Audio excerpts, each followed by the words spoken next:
आज हम लोग पढ़ेंगे प्रायद्वीपीय नदियाँ और उससे कौन सी बाएं तट से मिल रही हैं और कौन सी दाएं तट से मिलती हैं। तो आइए आज हम नदियों के बारे में चर्चा करते हैं। ना सरकार मेरी है, ना रौब मेरा है, ना बड़ा सा नाम मेरा है, तुझे तो एक छोटी सी बात का गौरव है, मैं हिंदुस्तान का हूँ और हिंदुस्तान मेरा है। तो आइए आज भूगोल के एक नई शुरुआत के साथ, जैसा कि आप लोगों की रिक्वायरमेंट थी कि प्रायद्वीपीय भारत की नदियों के बारे में कुछ बताया जाए, इस पे चर्चा डिस्कशन कर लिया जाए। इसके बाद हम लोग जानेंगे कौन सी नदी बाएं तट से मिलती है और कौन सी दाएं तट से मिलती है। तो पहले अरब सागर में जल गिराने वाली नदियों को हम लोग देखेंगे, जिसमें लूनी नदी अमेजन के दक्षिणी पश्चिम में नाग पहाड़ी अरावली श्रेणी से निकलती है तथा कच्छ के रण में विलीन हो जाती है। लूनी राजस्थान की सबसे बड़ी नदी तंत्र है। दूसरी नदी साबरमती नदी, यह नदी उत्तर उदयपुर जिले राजस्थान के पास अरावली श्रेणी से निकलती है तथा खंभात की खाड़ी में अपना जल गिराती है। गांधीनगर व अहमदाबाद इस नदी के तट पर स्थित राज्य हैं। जैसा कि आपसे राज्य भी पूछा जाता है, कहीं न कहीं मिलाने के लिए देता है कौन सा राज्य किस नदी के तट पर स्थित है, तो सारी चर्चा इस वीडियो के माध्यम से किया जाएगा। अगर आप लोगों को कोई भी सुझाव देना होगा या कमेंट करना होगा तो आप कमेंट बॉक्स में कमेंट करिएगा, और अगर हमारे द्वारा कोई भूल हुई होगी तो उसको भी आप कमेंट के माध्यम से कमेंट करके बता सकते हैं। तो आइए जानते हैं माही नदी। इसका उद्गम मध्य प्रदेश के विंध्य श्रेणी के पश्चिम से हुआ है। यह 3 राज्यों में होकर जाती है, मध्य प्रदेश, राजस्थान व गुजरात में प्रवाहित होते हुए अपना जल खंभात की खाड़ी में गिराती है। यह कर्क रेखा को 2 बार काटती। कर्क रेखा को 2 बार काटने वाली नदी जो है वो माही नदी है।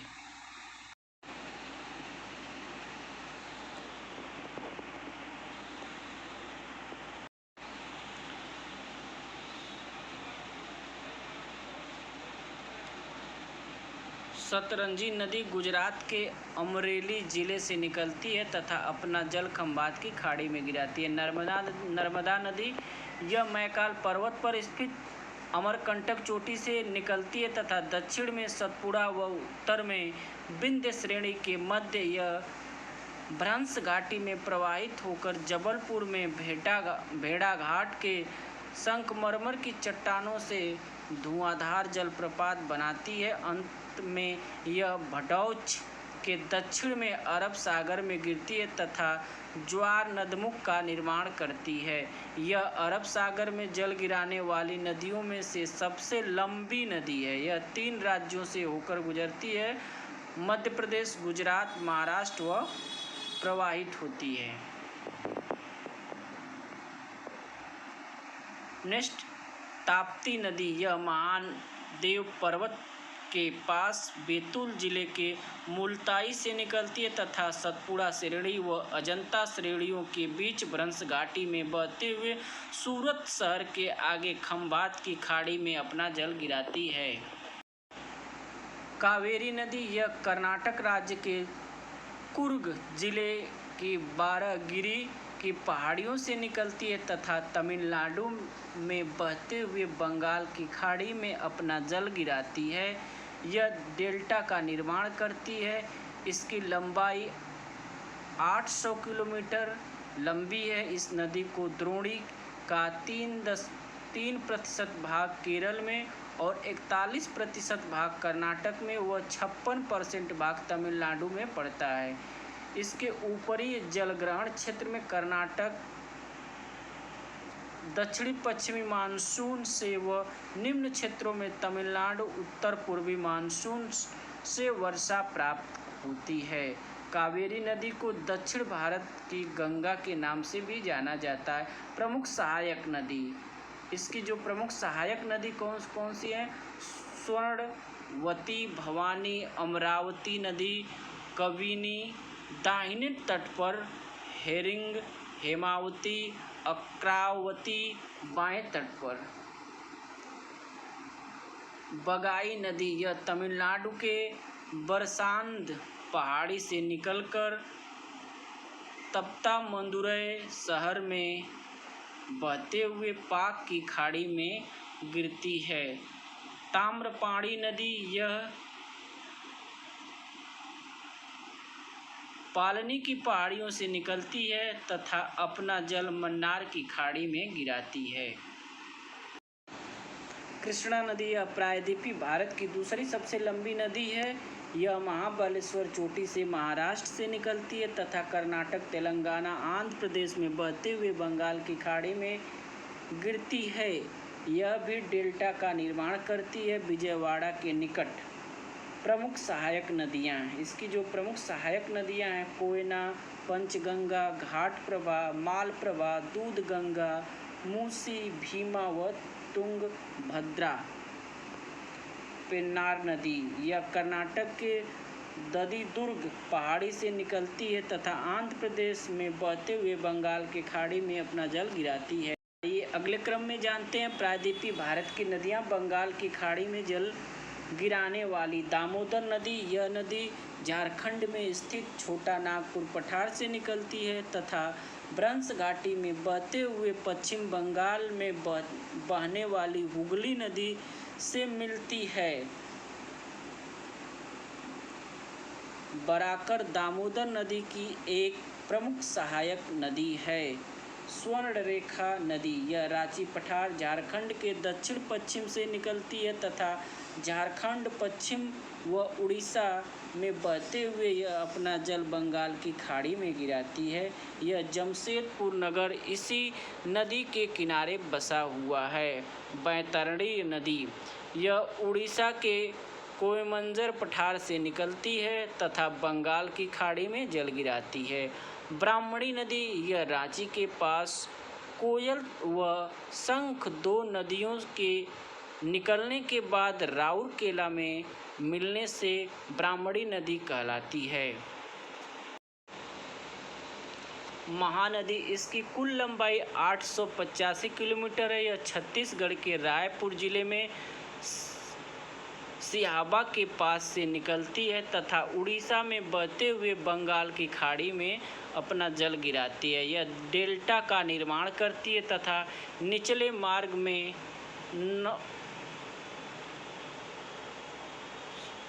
नौ संचालन भी होता है। गोदावरी नदी यह नदी प्रायद्वीपीय भारत की सबसे लंबी नदी है।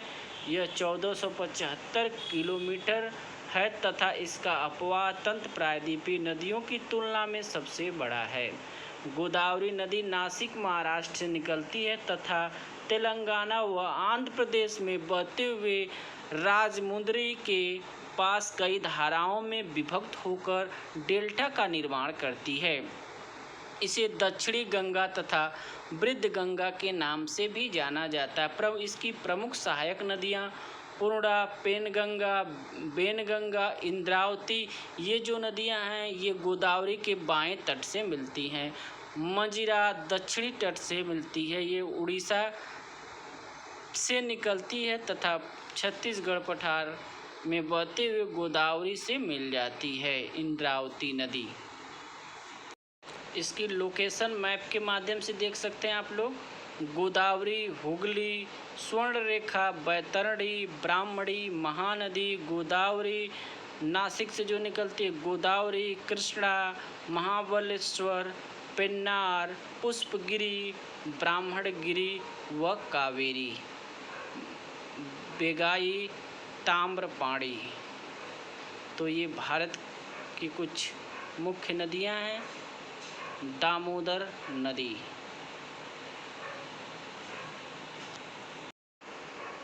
गंडक नदी नेपाल से इसका उद्गम होता है तथा यह अंततः सोनपुर बिहार में गंगा से मिल जाती है। कोसी नदी इसका स्रोत तिब्बत में मानचेस्टर के उत्तर में है जहां से इसकी प्रमुख धारा अरुणा निकलती है। कोसी नदी को बिहार का शोक कहा जाता है।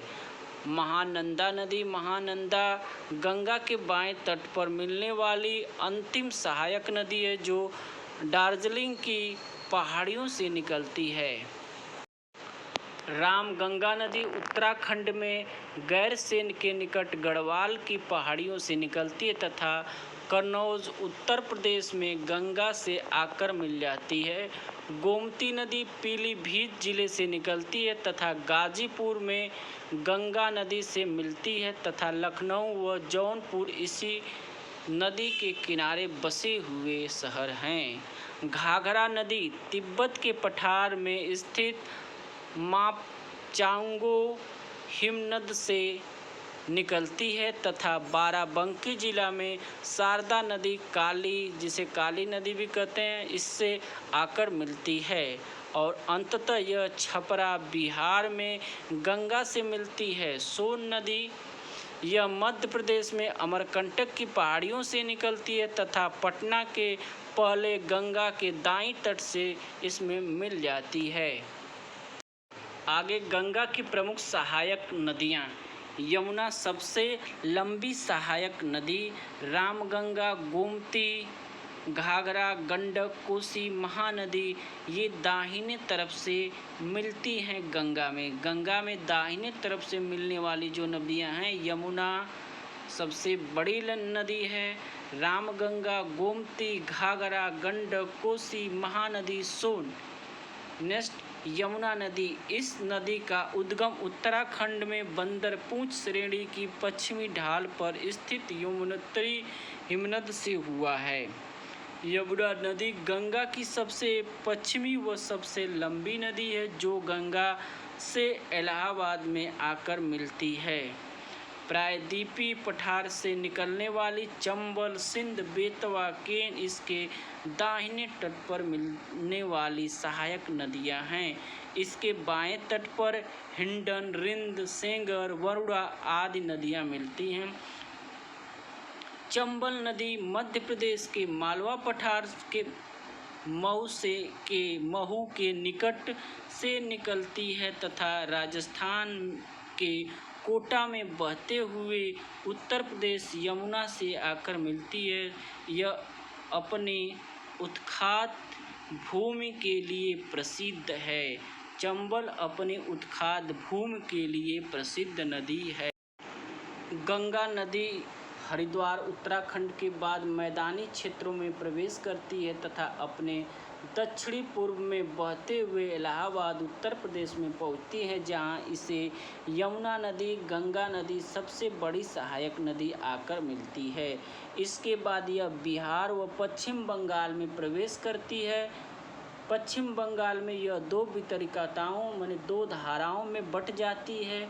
एक धारा हुगली नदी कहलाती है जो पश्चिम बंगाल में चली जाती है तथा दूसरी मुख्य धारा पश्चिम बंगाल होते हुए बांग्लादेश में प्रवेश कर जाती है। बांग्लादेश में प्रवेश करने के बाद इसे ब्रह्मपुत्र नदी आकर मिलती है, जिसके बाद यह पद्मा के नाम से जानी जाती है।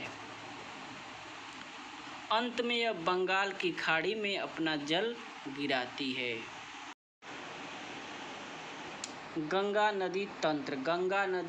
गंगा नदी का उद्गम उत्तराखंड राज्य के उत्तरकाशी जिले में गोमुख के निकट गंगोत्री हिमनद से हुआ है, जहां यह भागीरथी के नाम से जानी जाती है। गंगा नदी की जो लंबाई है 2525 किलोमीटर, उत्तराखंड में 110 किलोमीटर, उत्तर प्रदेश में 1450 किलोमीटर तथा बिहार में 445 किलोमीटर और पश्चिम बंगाल में 520 किलोमीटर है।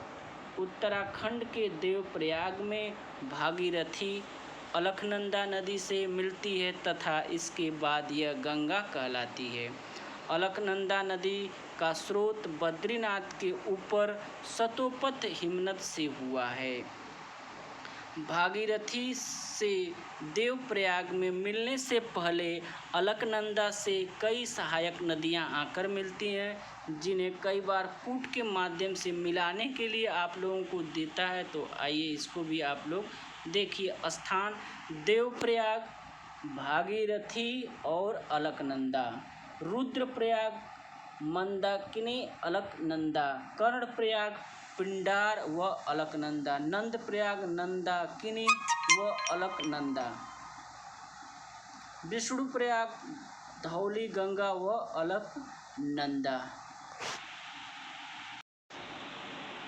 नेक्स्ट आपको एरो के माध्यम से बताया गया ब्रह्मपुत्र नदी। नदी को असम का शोक कहा जाता है क्योंकि बरसात के दिनों में यह असम में बाढ़ लाती है। मांजुली द्वीप जो कि एक नदी द्वीप है जो असम के 35 जिलों के रूप में शामिल किया गया है। यह भारत का एकमात्र नदी द्वीप जिला है। सहायक नदियाँ जो बाईं ओर से मिलने वाली नदियां हैं, दिबांग, लोहित, बूढ़ी, दिहांग, धनसरी, कपिली आदि। दाईं ओर से मिलने वाली नदियों सुवर्णगिरी, कामगेट, जिया, भरेलवी, मानस, सकोस, तीस्ता आदि। ब्रह्मपुत्र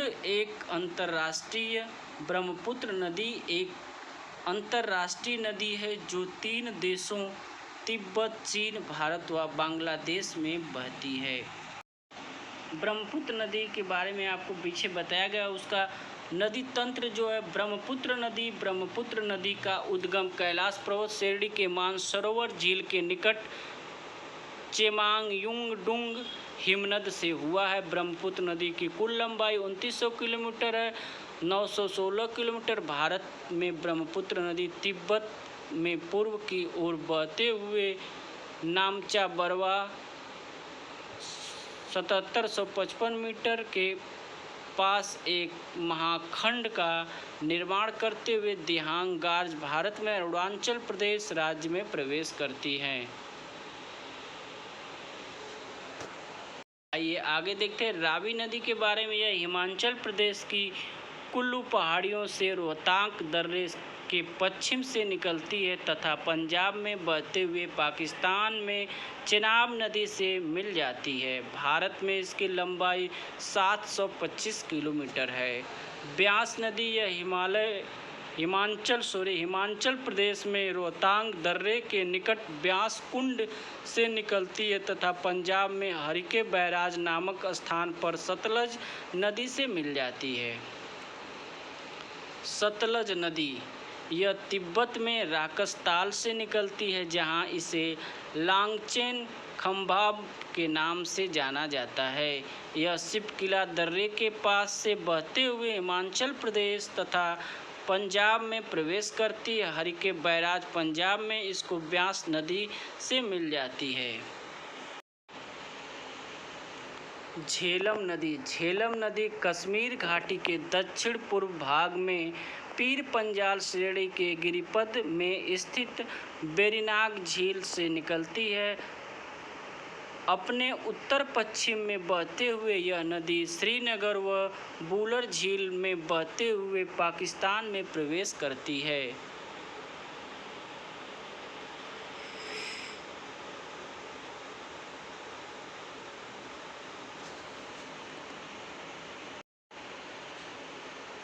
सिंधु नदी तंत्र। सिंधु नदी का उद्गम तिब्बत में स्थित कैलाश पर्वत श्रेणी के उत्तर में स्थित बोखरचू हिमनद से हुआ है।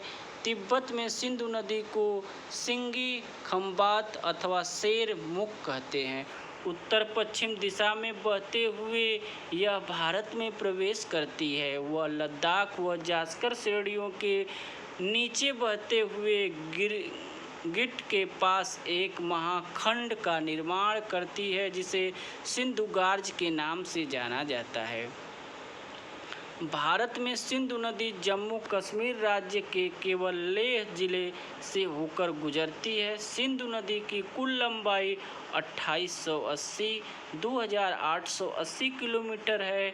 भारत में इसकी कुल लंबाई 1114 किलोमीटर।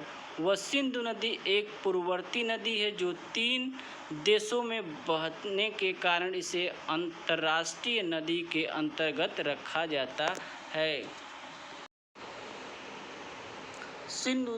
नदी की सहायक नदियाँ, दाईं ओर से मिलने वाली नदियाँ। सिंधु के दाईं ओर से जो नदियाँ मिलती हैं उनका नाम स्वेक, गिलगिट, काबुल, कुर्रम, गोमल, सागर, बिबोआ, तोची इत्यादि नदियाँ जो हैं वो सिंधु के दाईं ओर से मिलती हैं। अब सिंधु के बाईं ओर से मिलने वाली नदियों का क्रम जो है झेलम, चिनाब, रावी, ब्यास, सतलज, जास्कर, सयांग इत्यादि। भारत व पाकिस्तान के बीच 1960 ईस्वी में हुए सिंधु जल समझौते के अंतर्गत भारत सिंधु व उसकी सहायक नदियाँ झेलम तथा चिनाब के 20% जल, जबकि सतलज तथा रावी के 80% जल का उपयोग करेगा। पाकिस्तान के इस मिठानकोट के पास सिंधु पंचनद का जल प्राप्त करता है तथा अंत में सिंधु नदी कराची के पूर्व में अरब सागर में अपना जल गिराती है।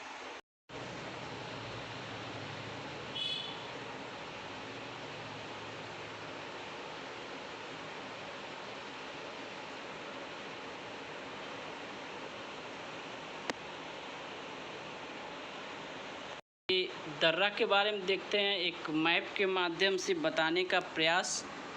काराकोरम दर्रा, बुर्जिल, जोजिल दर्रा, पीर पंजाल, बर्निहाल, रोहतांग, खारदुन, बाड़ा लापचा, शिव किला, नितिन, मानला, धर्मला, लिपुलेख, नाथुला, जेपलाज, बोमडीला, यांग, दीफू, पांगसाट, तिज्जू।